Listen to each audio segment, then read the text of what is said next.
Woo! It's playoff time. Are you guys ready? I certainly am. It's Wildcard Eve, as I call it. And this one is particularly going to be important because for the Kansas City Chiefs, they have to figure out who's coming to town. That's what it comes down to. We're going to have a little hangout tonight. Hope you guys are doing well. I'm Ryan. This is my channel. And we don't have a game plan this week. Normally, Dan and Gary and I produce a game plan each week about what the Chiefs should do, how they should attack the opponent, what they can expect from that opponent, etc.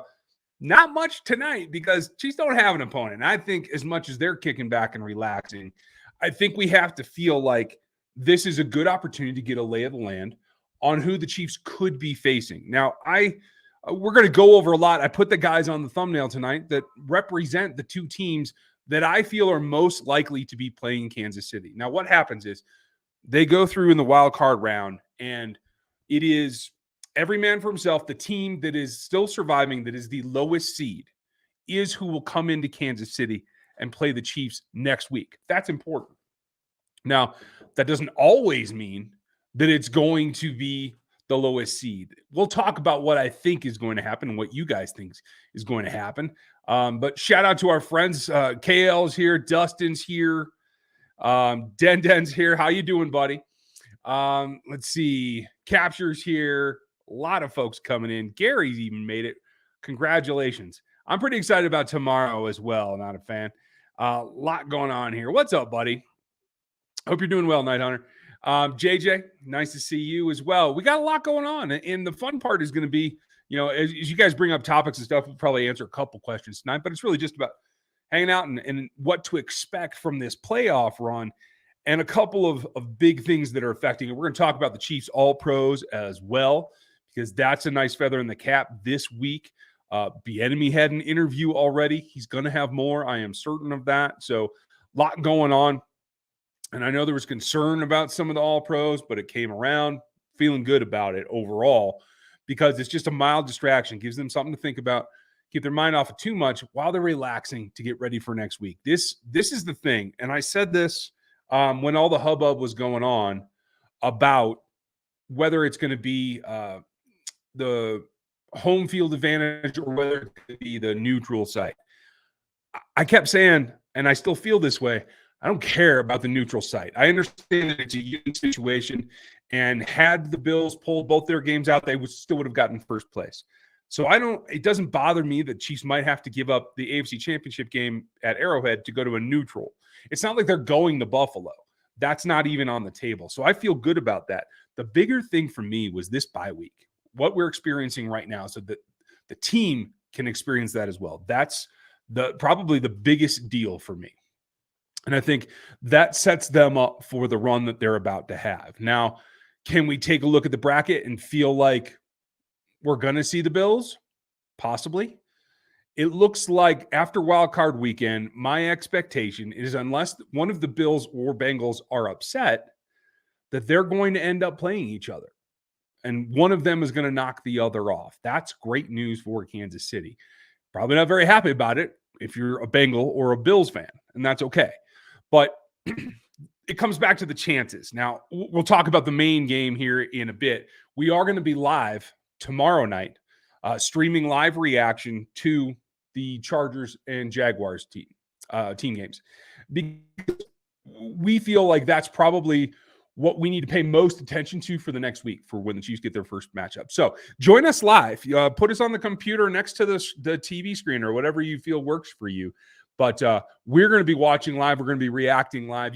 That's kind of the newest trend here lately. A lot of folks seem to dig that. I have trouble when it's Chiefs because I like to take meticulous notes so that I can understand what happened and be able to analyze off of that. But hey, it's a wild card game tomorrow night. I just got to react. So we're going to have a good time. I hope you guys will join us. And if you're new and you haven't found us yet, make sure you click the subscribe as well as the notification bell because that'll let you know when we're doing something.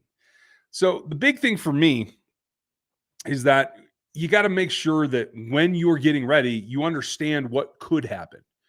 And there's always chances. You never know the entire outcome of what the expectation is. Everybody's got expectations. They don't necessarily always come true. And I'm setting up to show you guys this thing here real quick. and we will get into that. In fact, I'm going to do that now. So what we see here is the schedule. Let me blow that up a little. Oh, not that one. This one. Make that a little bit bigger. There we go. So tomorrow, the Niners Seahawks play early. I've already recorded the Locked On NFL draft, mock draft for Monday. Croc and I knocked that out because he's going to be covering that game. By the way, if you're interested in draft content, Dan released his top 5 edge rushers yesterday on NFL 33, and today my top 5 offensive tackles ranking came out for the first time. Now, the way that we treat this on Locked on NFL 33 is that we release them and we're going to update our rankings as we go through. Now, we're not year-round draft analysts, right? Always have an eye on it, and I do the draft show, but we don't start digging into the film until now when we have the All-22. So this is our first run at it, at the major guys that are going to be in it, and you can get over there, get subbed. This is behind the user wall because this is like the core content for NFL 33. So if you're not a subscriber over there, consider joining it. There's some free content as well. So check it out. It's NFL33.com, and it gives you right now the prime story or Dan's top 5 edges and my top 5 offensive tackles, the 2 positions the Chiefs are going to need the most. So that's worth checking out. But that's all to say that Croc and I did the Locked On NFL draft show yesterday so that we're ahead of schedule a little bit because he's got that early game. Now, that game on paper shouldn't be much of a game. Honestly, I think the San Francisco 49ers with Brock Purdy are well and above where we thought they would be. And they are in position to give the Eagles a run for the championship of the NFC. I fully believe that. I don't think the Seahawks are going to be able to give them much of a fight. Now, I've been wrong about stuff like that before. So, like, this early game may be something that we need to pay attention to. I just don't think it's going to be a barn burner. So it's going to set us up for the night game, which is Jacksonville at the Chargers. I'm sorry, Chargers at Jacksonville, live on Saturday Night Football. It is going to be NBC, so I have trouble forgetting the SNF. Got some questions stacking up here. I'm going to get to you guys in a minute, but I did want to shout out Thundarius. Yep. I am all for that. And you guys who've been around here a long time, you know that I'm all for that. So a lot going on there. And I saw something about a draft board. I will speak to that in a minute as well. Just grabbing this. As for JJC, good question. Do you think they're better with Purdy than with Lance? I think Purdy shows you just how good he is because he was able to jump in there and get some things done. I thought Lance looked good as times as well. So I can't say that he's better. Has he learned as much? Maybe, maybe not. We won't know until we see him again. So I think it's a great thing to have. I will say it makes Jimmy Garoppolo now expendable. They have to get what they can get from him. They can't let him get another year older in San Francisco because he loses value. He is one of the 3 New England options that I think one of them will end up in Las Vegas, and our Chiefs are going to have to play them. So that is worth keeping an eye on. But Purdy as a backup to Lance gives you a 1-2 punch that I think you can feel comfortable with. Jeremy made it, like it. What did he say? Proof so far, yes, they are. I like where you're coming from, man.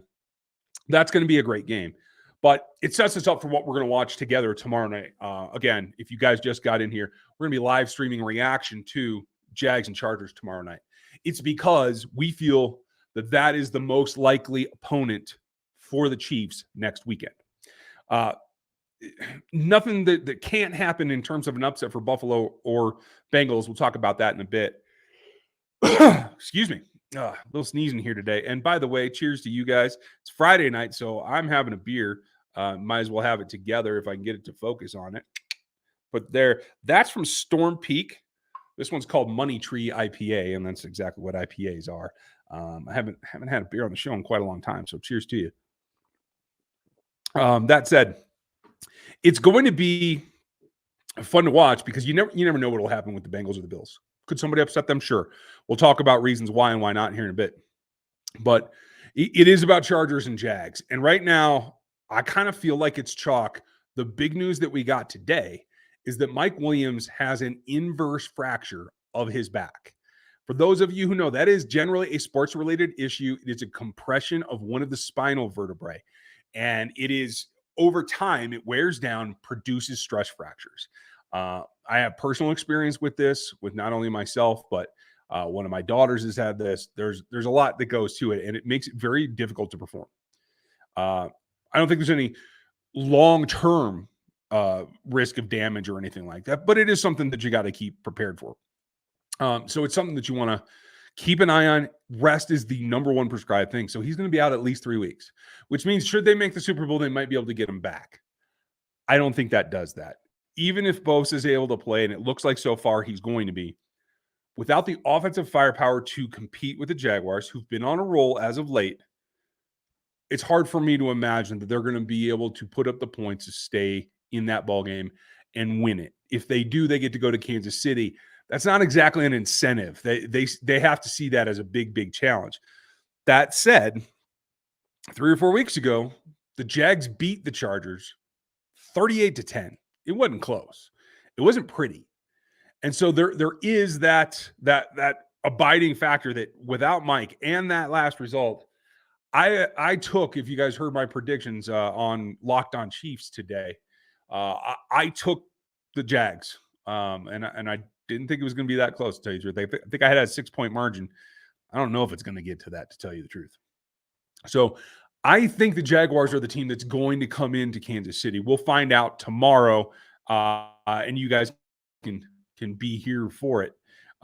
Sorry if the camera's moving around a little bit. I got a little jiggle. Got a new lens. I'll give you guys a little peek. The extra desk, the extra wall that you don't get to usually see here in the studio. I can get it in here if we need to, but gives me a little bit more flexibility. So, we're always trying to make the quality of the show better. Hopefully this helps it.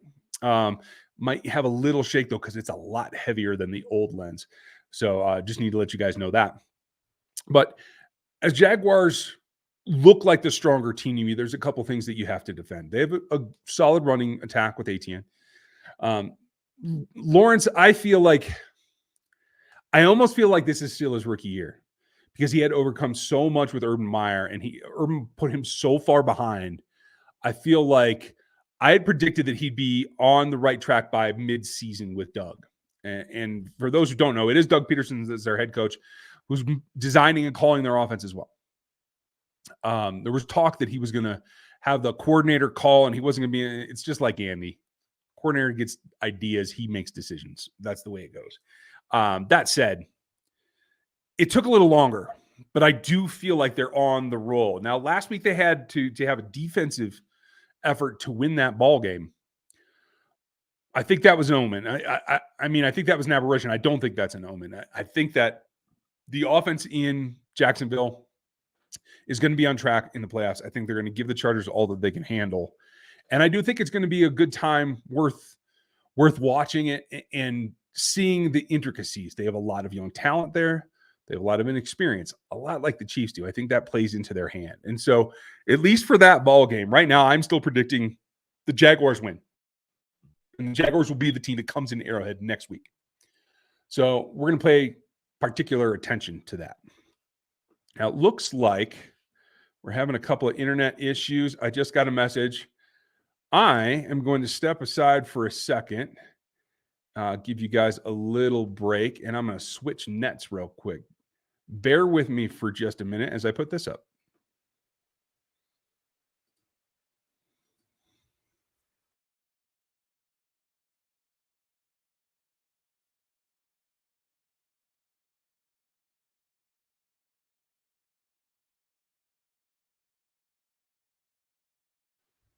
Now, hopefully that did the trick, and we should be good to go again.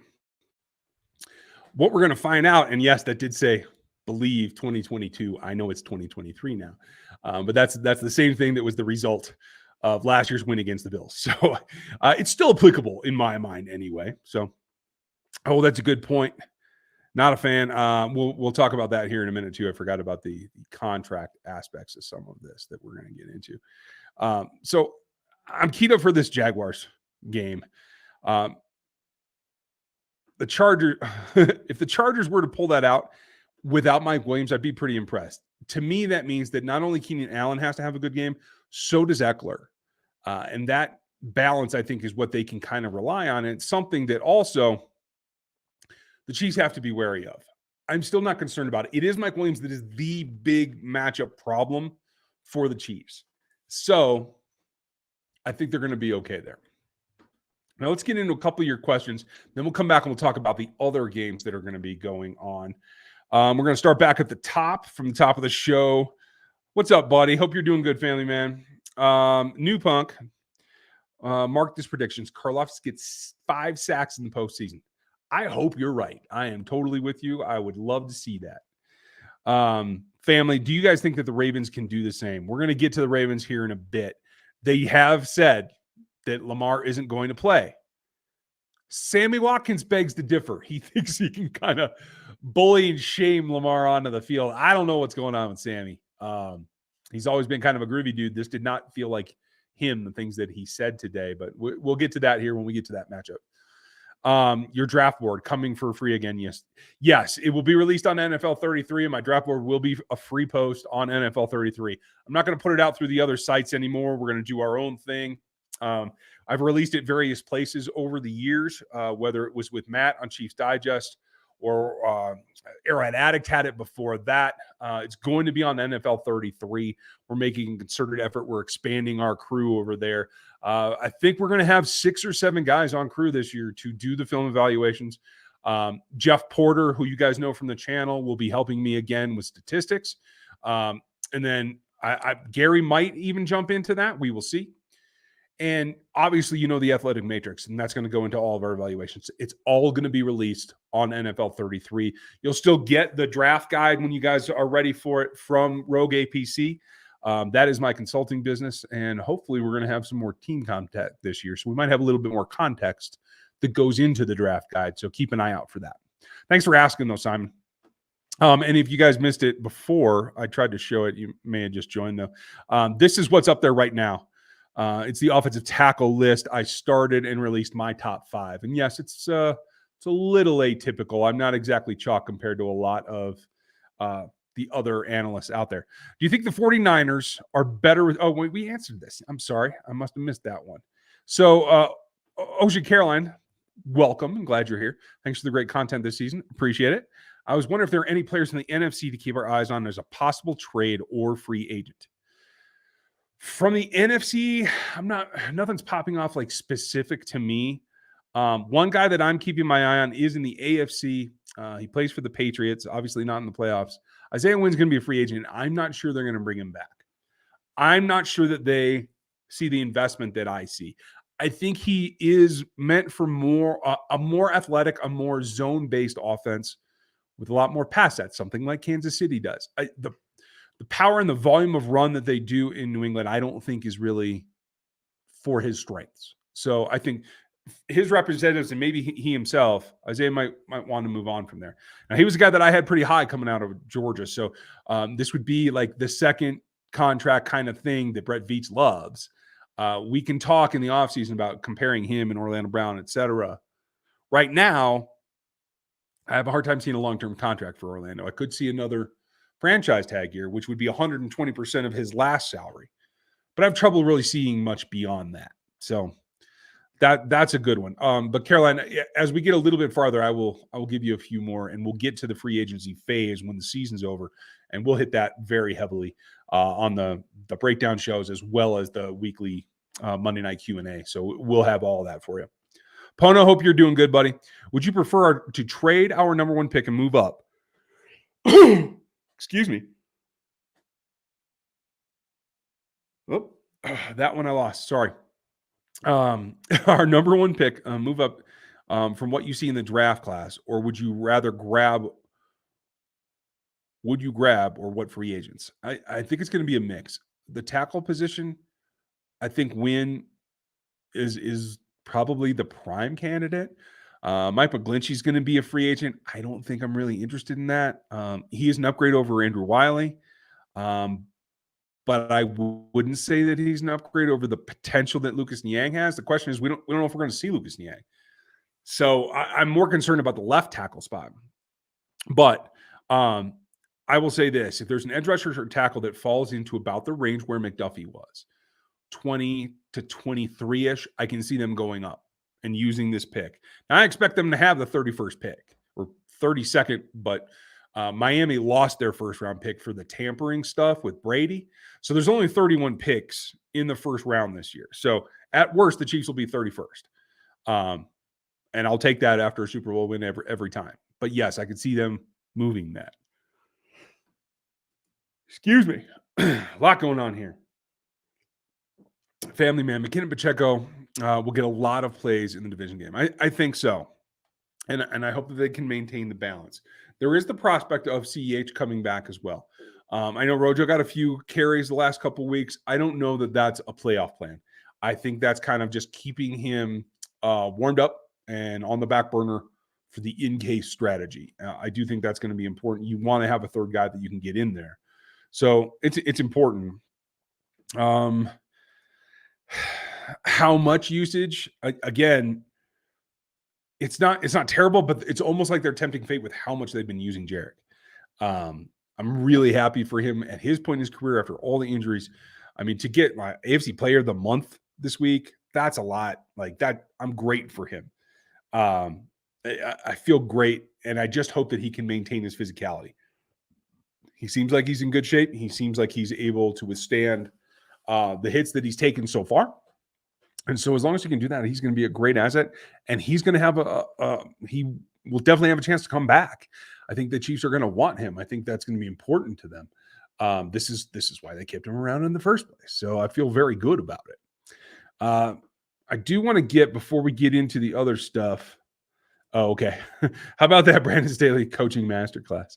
That's pretty good, KL. And you're absolutely right. Like you can talk about his defensive prowess, and he is a very good coordinator. His defense is sound, always has been. His head coaching decisions are iffy at best. And you guys know I love Rex Ryan, but he reminds me of Rex Ryan. Great coordinator that got in over his head being a head coach.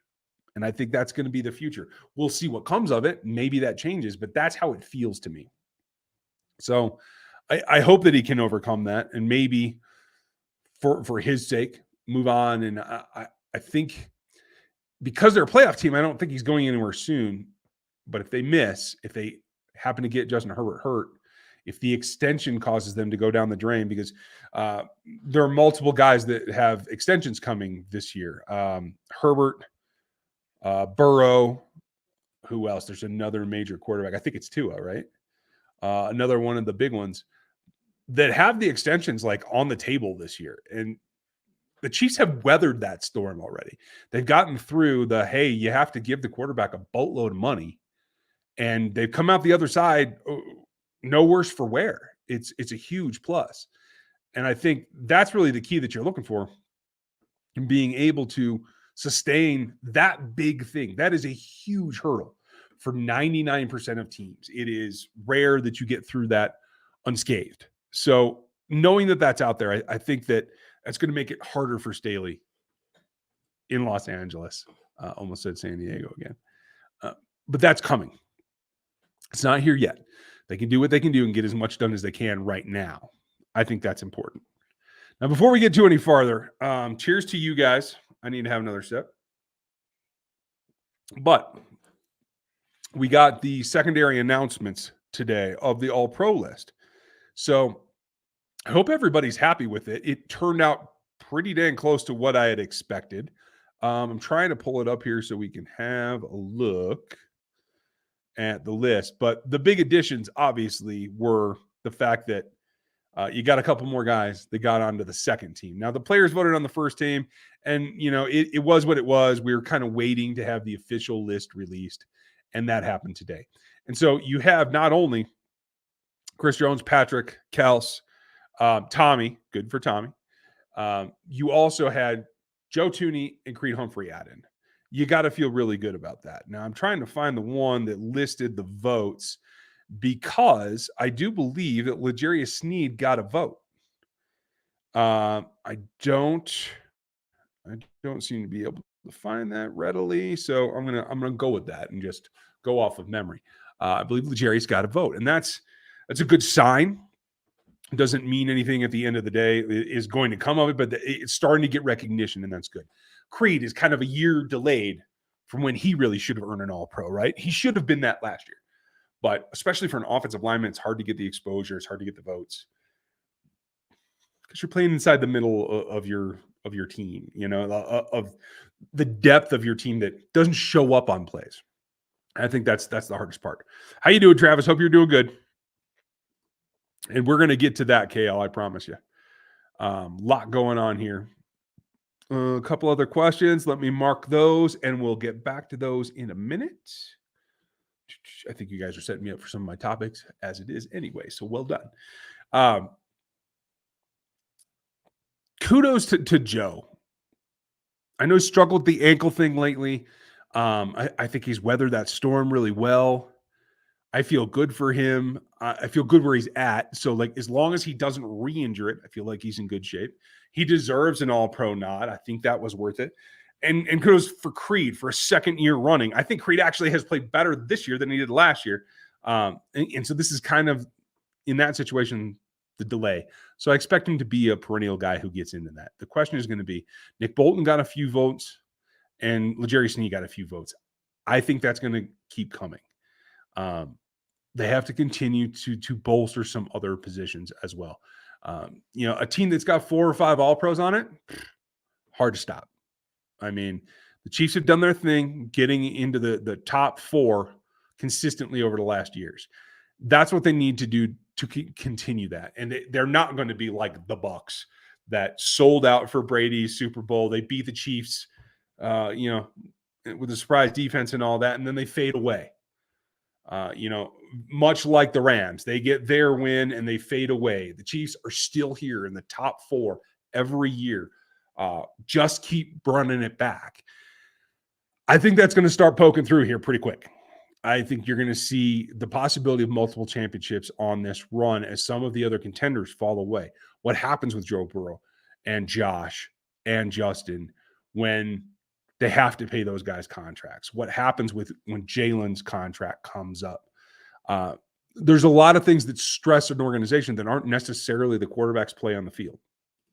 There's a lot to it. And so I think that's a lesson that we, as people that back and cover Kansas City, I think that's something that we've taken for granted in some ways, because they have weathered that storm and that major hurdle really, really well.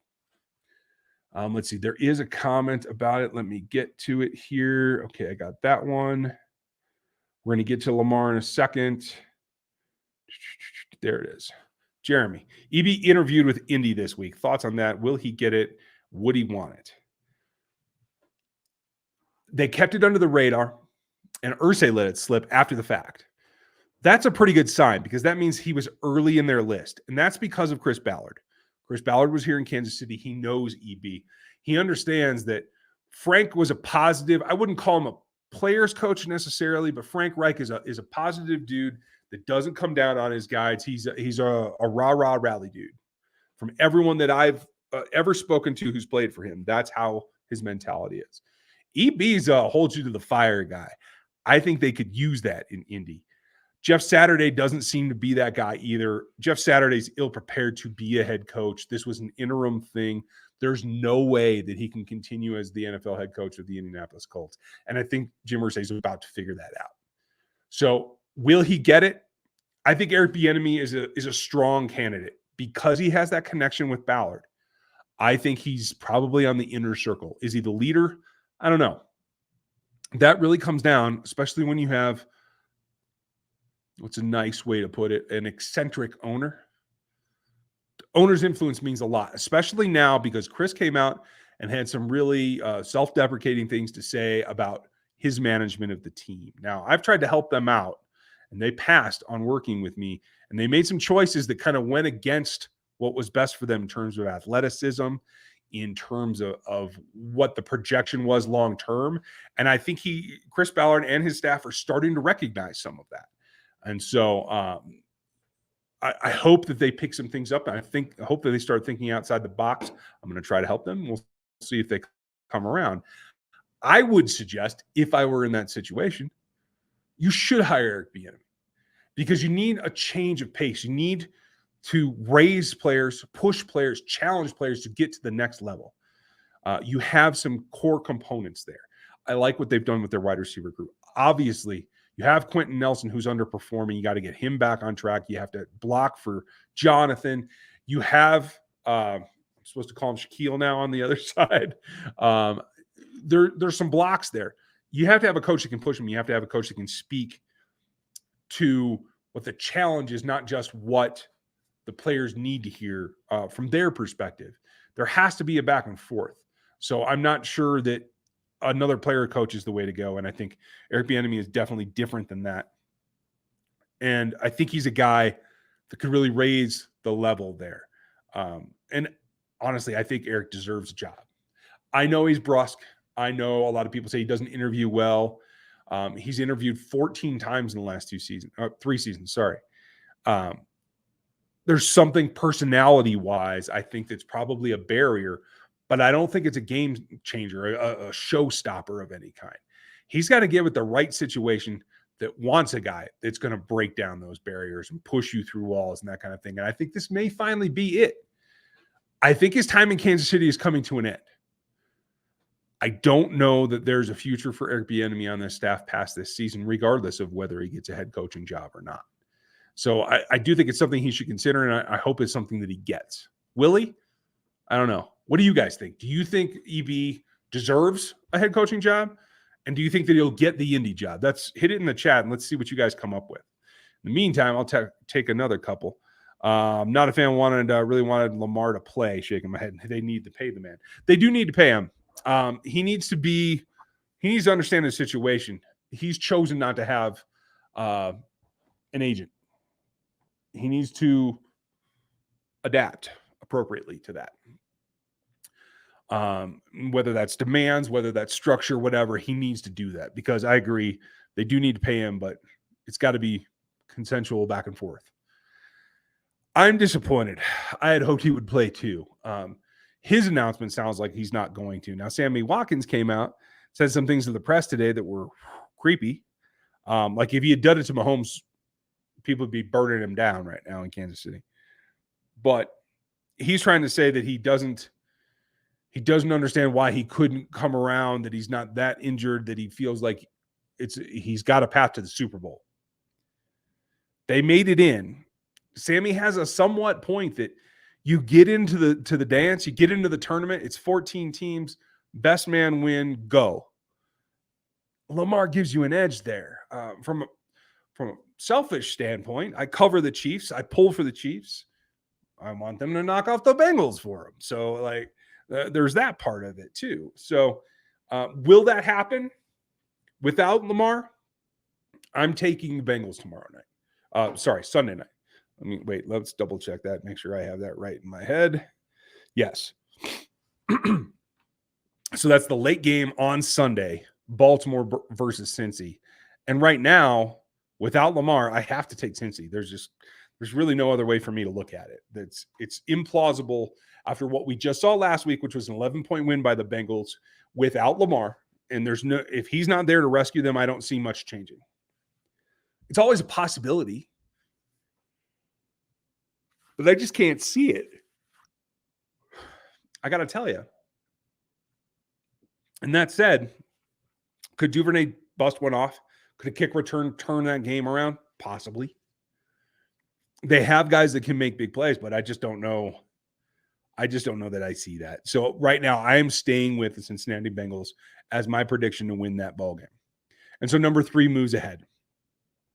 Now, earlier in the show, if you joined late, I was talking about the fact that I'm taking the Jacksonville Jaguars to win the wildcard team 5 versus 4. There's always a chance that the wildcard wins there too, but right now it feels like it's the Jags. And if you guys would get subbed, if you're not with us already, maybe hit the thumbs up too. If you're digging this one, this is kind of a low key vid, just kind of hanging out, talking ball. Our normal stuff is always this, and we are going to stream live tomorrow night. Our call of the Jacksonville and Los Angeles game. So Chargers, Jags, we'll be here live giving you our rundown as it happens, live reaction, etc. We're going to have some guests. I think Matt Derrick's going to be on. I think Chris Clark is coming by. Our guys are going to be here. We'll see who else we pull in. Might have a couple of surprises for you. So I think that should be fun on on a week that's off for the Kansas City Chiefs. But without Lamar, I just don't think there's enough battle there. So 3 moves on.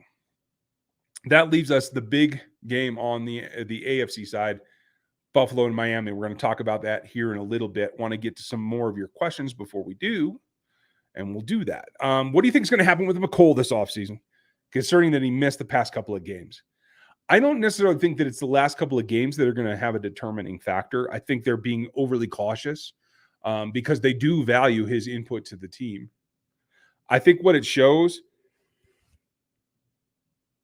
excuse me, it's been a long week. I think what it shows is that the team probably values him as much as they do Juju. I mean, they were cautious with Juju. They're being cautious with McColl. I just don't know that they value him enough to give him a giant contract on the backside of this contract. I think someone else in the league is going to. My gut tells me that someone else in the league is going to offer him more money. The market for wide receivers just been so crazy this last year. It may cool off, but I do think it's going to continue for the most part. So somebody's going to give him big money, and I think he's going to have to jump at it. And as much as that might not be great for the Chiefs, it's good for McColl. So I'm happy for him. If it doesn't happen that way, would they bring him back? Absolutely. Okay, looks like you guys think that EB deserves the job. I like to see that. There's a couple other questions. We'll get to those in a little bit, and we'll go from there. So there's always an outside chance McColl returns, but I think he's going to get paid elsewhere enough that it's going to make him not be able to re-sign with Chiefs. I mean, everybody can do. They can take a sweetheart discount, take less money because they want to come back to Kansas City. I just don't think that that's necessarily the way it's going to be. I think the gap's going to be a little bit more sizable than is plausible to do that. And again, it looks like we're having a little bit of focus issues, so I'm just trying to keep my eyes on the camera to try to keep that to a minimum. Thanks for bearing with me tonight, you guys. Let's get back to your questions. If Kraft finally moves on from Bill Belichick and he goes to Denver and Sean Payton goes to the Chargers, what team is scarier? Belichick with the defense or Payton with the offense? It's a really good question, Lev. I don't think either of those things are going to happen. I'll just tell you that. But Belichick will retire before I think he coaches somewhere else. But in that scenario, I think what you'll see in Denver would be much like you saw in New England this year. A very good defense with a good run game that can't put enough points to win. I don't think Russ can turn it around on his own. I think what we have seen is that the firing of Nathaniel Hackett has helped right the ship somewhat in Denver. They look better, but they don't look good. If Daniel Hackett had been fired earlier, could they have gotten to 500? Maybe, but I don't think it's a guarantee. So I think in the end, even with Bill Belichick, I don't think that offense is going to turn around, especially if you got somebody like Matt Patricia calling plays, which is just ridiculous. I'll give you guys the other heads up. I'm going to preview this here in the coming weeks. Is I think there could be a trade for New England that could move somebody out of there to the Raiders. So that's another aspect to keep an eye on. Excuse me. What's your favorite NFL team? My favorite is the Chiefs. I pull for the Chiefs, but I'm a Navy brat, and I grew up a fan of the Chicago Bears and the Seattle Seahawks. I lived in both of those towns, as well as every town in the AFC West, including Seattle when it was in there. So I'm really familiar. But my favorite is the Chiefs. The other two are my second distance. My mom was a big Bears fan. Rip mom. But she loved them until the day she passed. With Matthew having a pretty quiet season overall and Mahomes not really missing a beat without Tyreek, is it even further proof that we need to trust Veach this offseason as a fan base? Veach and Reed, those decisions weren't just Brett Veach's decisions. They are hand in hand. Brett Veach is an extension of Andy Reid, not the other way around. So, yes, I do agree with that. And kudos to them for seeing the writing on the wall that Matthew had aged out. I felt like the impact was going to be a little bit more for Tyreek. Um, and I do think because it's been so efficient underneath, I do think the Chiefs are still missing some big play capability. MVS has not been what we thought he could be. So they are missing that 1 minute drive kind of fire.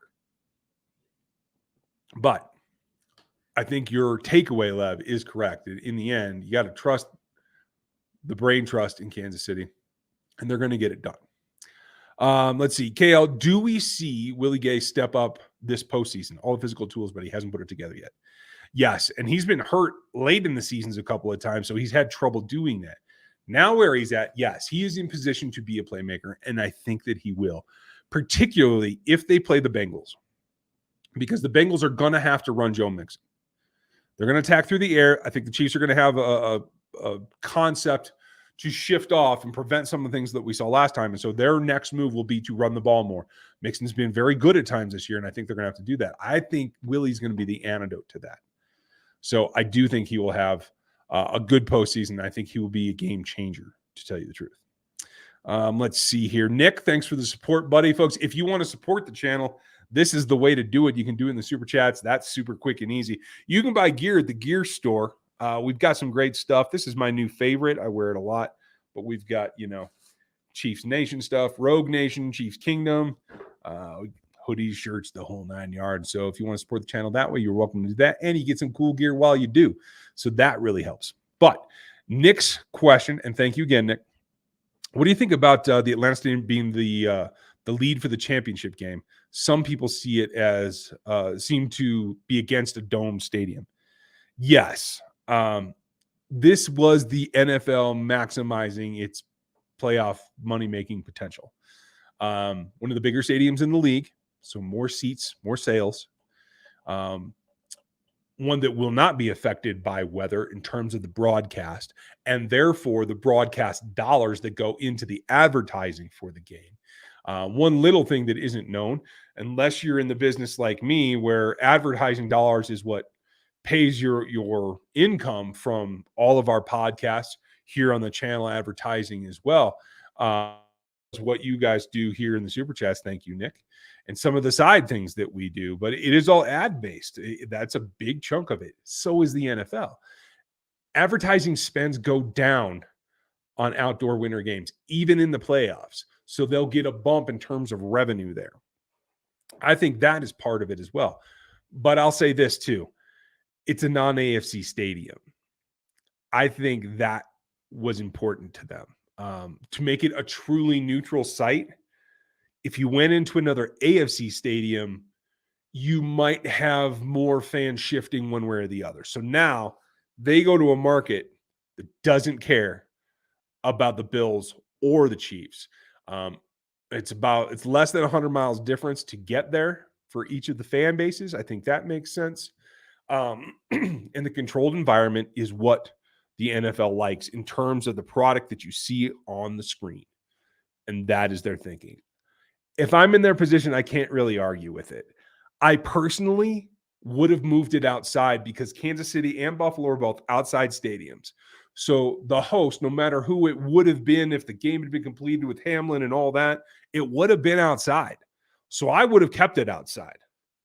The question becomes where travel for fan bases is difficult. I just don't know. I don't know if there was a better option.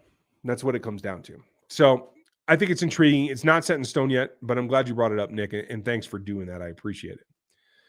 We got KL's question. Pono, if Lucas does come back, Lucas Niang, how stable is that knee? Maybe time to move on if he's not going to be stable. I mean, that's the big question. It's a patellar tendon injury. In people that size, it is a huge risk. So I think, again, that's why offensive tackle is still a need no matter what. Whatever happens with both Niang and Orlando Brown, I think you have to have it. So, hey, this is going to be okay. Grabbing the rest of your questions here. We're going to do super chats for a bit longer, and that's going to be it. So if you guys want to get a super chat in, please do. I guarantee you I will answer it tonight. That's going to be the deal pretty much all the time here on RGR. Again, thank you for being with us. If you don't know me, I'm Ryan. I used to be a football coach. I used to be a performance coach, strength conditioning, and then actual performance as a separate company. Did my own thing for a lot of years. I've trained guys that played in the NFL. I've trained guys that went on to college. A lot of stuff. That's kind of my perspective. Not a scout by trade, but I've worked with them for a long time on and off. And when you're a strength coach, you end up hanging out with the scouts anytime they're in town because they want to know about work ethic. They want to know what a guy's like off the field, outside of the practice room, in the meeting room. They want to know guys' real numbers. So you end up having a lot of interaction with NFL scouts. And that was my experience when I was a GA and when I was a performance coach. So a lot of that perspective is where I come from, and that's what this channel kind of leads to.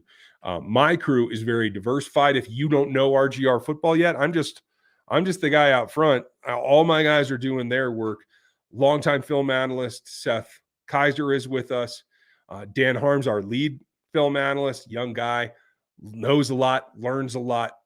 Our stat guy Gary is here as well. Like, we have a nice, well-rounded crew.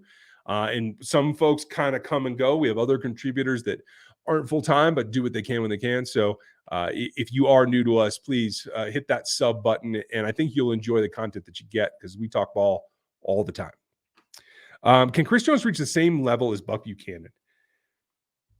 It's difficult. For the under 30 crowd, absolutely.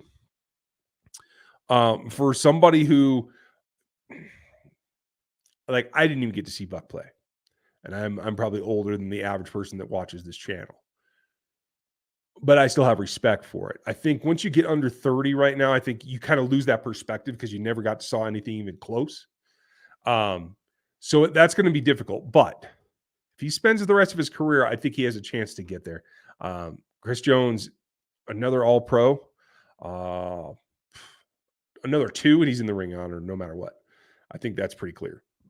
He says he wants to finish his career as a Chief. I hope that happens, because that's one thing, is like, that hasn't happened since Derek and Barry and back to Bucks days. So I think that is part of it that would help seal that up too. That's just my perspective, Ryan, but good point. Thanks for bringing it up. Bradley said, draft a left tackle and tell Orlando it's right tackle or he's out the door.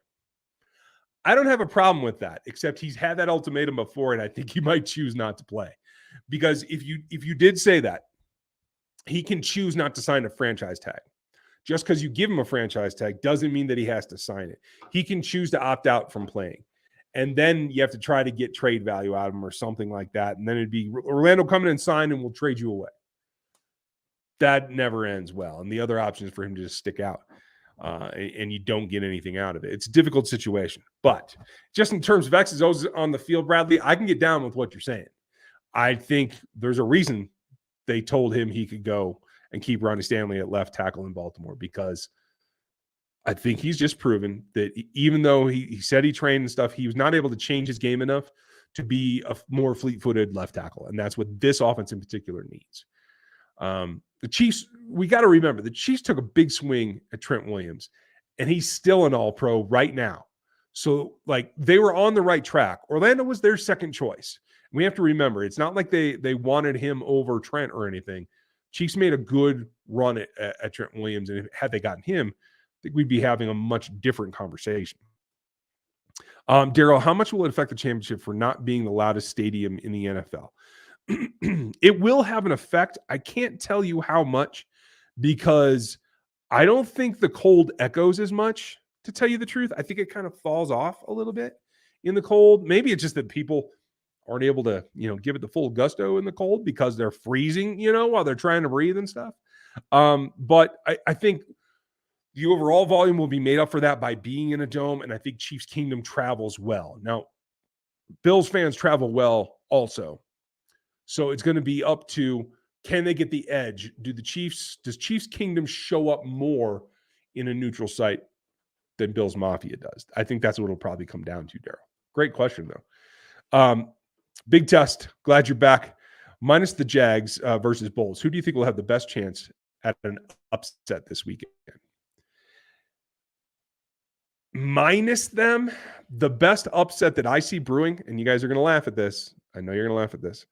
Oh, wait, maybe we don't have to laugh at that because technically Dallas is a wild card, right? Dallas is a better team than the Tampa Bay Bucks. I'm just going to put it that way.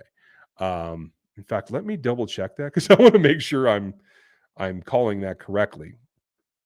Because, yeah, that definitely is the better team, I think, in the Dallas Cowboys.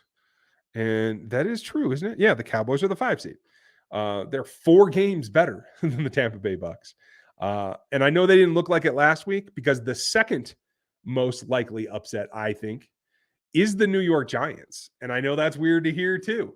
There's a great piece out on The Athletic right now about Brian Daboll and what he did when he hired Mike Kafka from the Chiefs and the rest of the staff. It's a great read, and it really tells you the things that you don't get to see about coaches all the time, things that they do that are unique.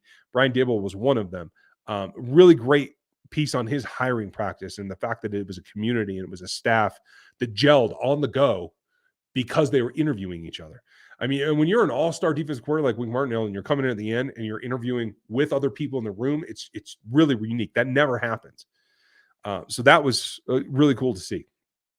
And so I think he's got his team kind of tuned up. And I think the Minnesota Vikings are an empty suit. So I think the next possible upset is going to be the New York Giants beating the Minnesota Vikings. Obviously, those are 2 on the NFC side because I think it's going to be chalk on the AFC side. So I'll say that. Now we're going to get to the last matchup here. It is Buffalo versus Miami. Just want to get a couple more questions out of the way because you guys have some. What do you think of picking up Jalen Ramsey or long shot Cooper Kupp? That's going to be the question. McVay decided to go back today. So I don't know if they can work some of that and keep those guys. I don't know. Ramsey is still a very good player. Is he elite like he was 2 seasons ago? No. I think he has had a slide off, but he is still very, very, very good. I think they need to extend L'Jarius Sneed this offseason. And if they do that, I think the young guys are there, and I don't think you go after Ramsey. If they can't get something done with Sneed, then maybe they do. And I'd love to see Cooper Kupp in here, but he got 17 dudes that run out of the slot right now. I can't see him spending the money, to tell you the truth. I think it'd be a cool fit, Steve, but I'm not sure. Thank you, though. David, thank you for this. McCole has over-the-top speed and brings slants and the speed that is tough to replace. Hardman has choice. Why go to a non-contender when he can choose his value another year in KC? I agree with you, Tyreek Aird, but I will say this too. McCole doesn't have to go to a non-contender. He'll be a free agent, so he can go wherever he wants. And I think that speed would get him a shot at a contender. I know one team that definitely has at least one person on their staff that likes him in San Francisco. So, like, there are options there. I think there will be multiple playoff teams that would be interested in McCole if he were available. And I think it will be. Let's see here. We're going to wrap up your super chats, you guys.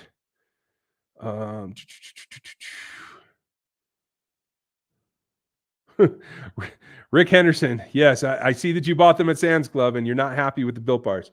Well, I'm sorry that you had a bad experience. I've never bought them at Walmart. Maybe that extra time in the logistics chain is a problem. I still endorse them. Everything I've ever had from them is great. I'm sorry you don't agree, but hey, to each his own. If it's not for you, it's not for you. Particularly, I love those like marshmallow-based ones because it's a protein marshmallow. I'm not a big marshmallow fan. It really works well, but yeah. I appreciate your replies, and I've replied to you multiple times in the comments. Thanks for trying them. I've never had a bad experience. I'm sorry you did. Let's see. Usage for Chanel in the playoffs next year. In the playoffs, I think they're going to blitz him a little bit more. I think they're going to play in base a little bit more, particularly if it's the Bengals. If it's not, if it's the Chargers, he'll be diminished. He might play a third of the snaps because you still have to account for Eckler. But if it ends up being the Bills, I do think it's going to be more nickel and dime, less base. And I think so that'll probably take Chanel off. I hope that they have some dedicated pass rush for him from the linebacker level. I don't need him lined up as an edge, but I need them to send him on blitzes, and I think he's going to be great at that. Next year, We'll see what he can do in his offseason training. A lot of guys make a big jump from year 1 to year 2. He has the ability, the athleticism to play edge. If he can develop those skills, if he gets with Chuck Smith or somebody who can really teach him to be an edge, maybe that's a viable option. I haven't seen enough of that to say it is right now, but he can remake himself in an offseason with the right mentors. So I'll cross my fingers for him. What's your opinion on DeAndre Hopkins as an option? I heard his name referenced with the Chiefs. Yes, they're saying that he's a trade candidate. I don't think that's true at all. I don't think anybody's going to trade for him. I checked his contract last night or the night before. He's like $30 million against the cap next year. Chiefs can't trade for that. I don't think anybody's going to trade for it. And I think in the end, in order to save that capital, I think they're going to end up releasing him. In that case, I think they make a hard push to go get Nuke. Now, he is 31 years old. I don't think he's worth $20 million a year. I don't know that he's worth 15, but he's definitely worth 10, maybe 12. And I think they can make that work. And you put him at the X with all the other weapons that they have. I still think you have to have Juju back. You have Kadarius. You have Sky. I think that's a foursome right there that can win you ball games. And I would love to see it. But again, I don't think it's a situation the Chiefs can trade for him. That's just really hard to see. It would take a pay cut from Patrick, plus probably a really low salary on an extension for Chris Jones, plus not bringing back Orlando Brown. I think it would have to be all three in order to trade for anybody with a contract that size. That's why it's built this way. The Cardinals built this in as their out year so they could move on from him. I don't think that includes a trade. I think that's going to be a release. Cole, if a neutral site, AFCG, what's your guess on the venue? Right now, the leading candidate, they say, is going to be Mercedes-Benz in Atlanta. KL, thank you. Is this the year we finally get the D-line overhaul like we did the O-line and this year with the secondary? It could be.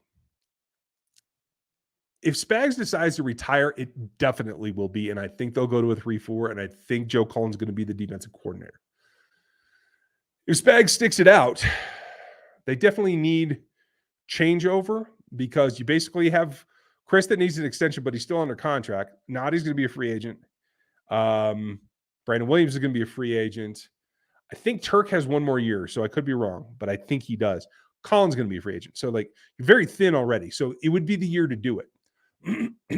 I just can't get a handle on what Spags is going to do.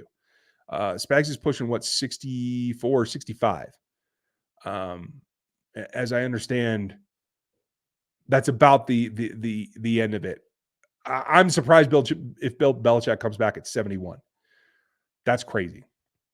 The grind that these coaches go through is just incredible. I wouldn't want to be a coach. I wouldn't want to be a scout. I'm here to help them. I serve as a consultant to some people. I can't imagine doing this job at 70 years old. It's crazy. So I can see a retirement coming. I just don't know if it's going to happen right now. And Kale, you had another one. Thank you. Of course, that would be building around Chris. Yes, absolutely. And again, it would take that extension to knock the contract down so that it's plausible. Because if you have to go in free agency, you're going to have to spend. Chiefs have an advantage because they have Mahomes. You are absolutely right, Float. And it's not a little one. It's not they can probably get an edge there because he's out there. No, it's like, this is a game changer. And that's the way it's going to be. Let's see here. Good job. Got that. Okay. Couple of last questions. I know we're at an hour. We'll go a couple minutes past and then I'll wrap it up and you guys can have your evening back. And I'm going to eat some dinner with the fam.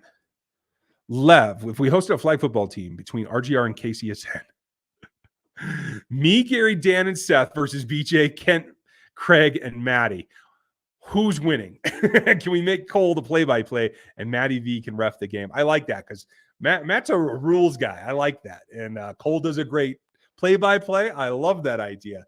The problem is that, oh man, KCSN's a lot younger than us. Well, no, that's not true. BJ's close to my age. He's younger than me, but he's close to my age. I think Maddie's he could be the best athlete out there. Dan's got a bum knee. Gary and Seth might have paralysis by analysis. So I'm going to say the KCSN guys have an edge on this. Don't tell them I said that. But by the way, Kent used to be a quarterback, and I used to hit people in the face. So I was a fullback and a linebacker. So we don't have anybody who can play quarterback, I'm pretty sure. So we're out in left field, man. But that is a hilarious question, Levin. And thank you for asking it. I appreciate it.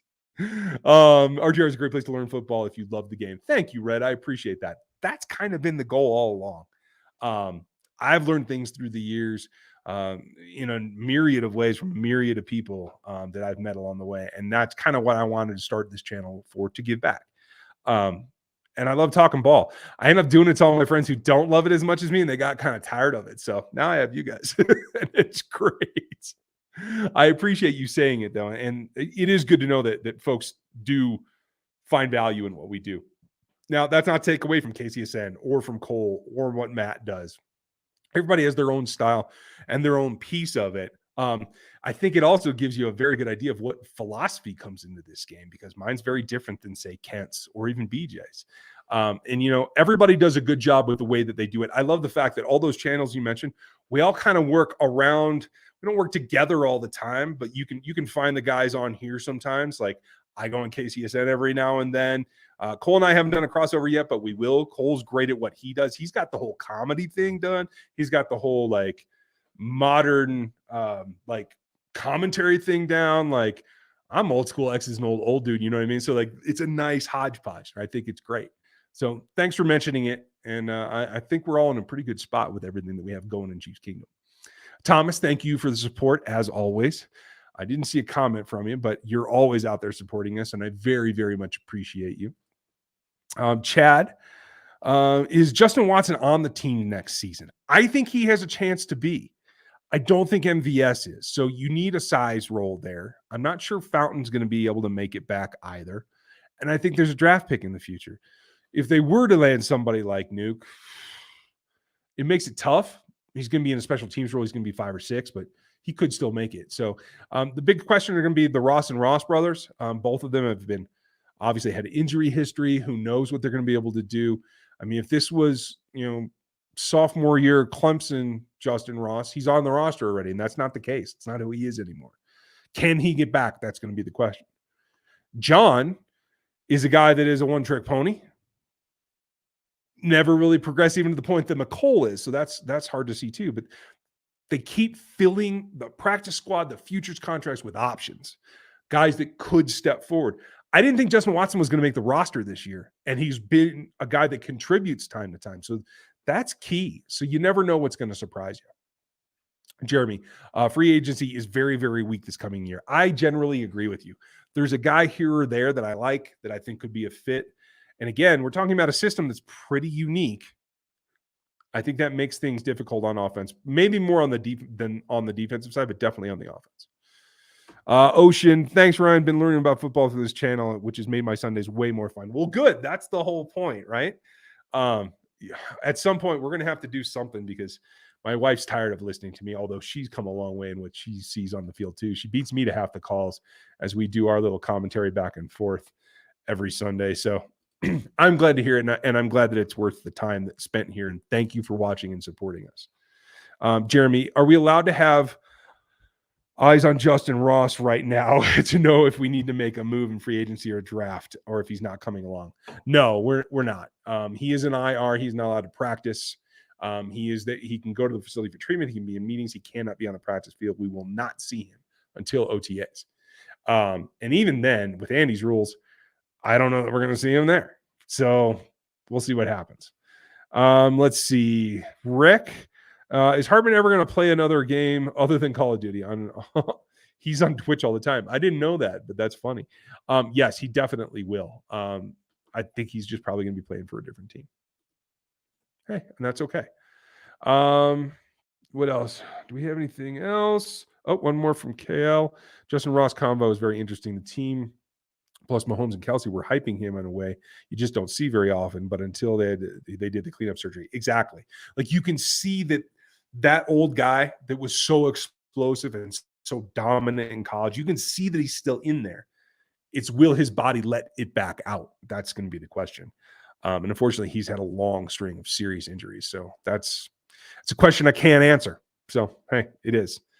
That said, last topic that I want to cover, and I think we did, second last comment. I am picking the Bills to win without Tua. I know Tyreek had an ankle thing. I'm not sure he's 100%. I just can't see they can put up enough points either. So if I glossed over that, I definitely feel like the Bills are going to win that game. But last topic, and my dad brought this up, and I wanted to mention it to you guys.